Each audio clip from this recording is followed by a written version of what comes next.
പക്ഷെ അനിയ വില്ലന്മാർക്ക് കയ്യടി കിട്ടുന്ന കാലമാണ്. ിപ്പിച്ച് കളിക്കേണ്ട ആളാണോ അവൻ? ക്രിമിനലാണോ അവൻ? ക്രിമിനൽ. അയാളൊരു ഭാഗവത എന്തോ അല്ലേ? തോട്ടെറിഞ്ഞ് നടന്നോണ്ടിരുന്നവനിപ്പം നരല്ലേ വേലായുധനെ പോലെ ചരടും കെട്ടി കുടുംബം കുട്ടിയായിട്ട് പാട്ടിന്റെ വഴിയെ പൊക്കോണ്ടിരിക്കും. ഗാനഗുണ്ടയാണോ അവൻ? ഗാനഗുണ്ട. പൂമാനം പൂത്തുലഞ്ഞേ മിഴികൾ നനയല്ലേ.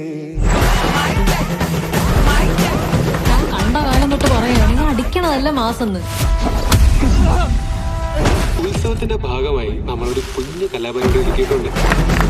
പരിപാടി നടത്താൻ തീരുമാനിച്ചിട്ടുണ്ടെങ്കിൽ ഇന്ന് വൈകിട്ട് കൃത്യം 8 മണിക്ക് സാക്ഷാൽ തോറാണെന്ന് പറഞ്ഞേക്കും. അമ്പല മൈതാനത്ത് വെച്ച് ഒരു അത്യുഗ്രൻ ഗാനമേള.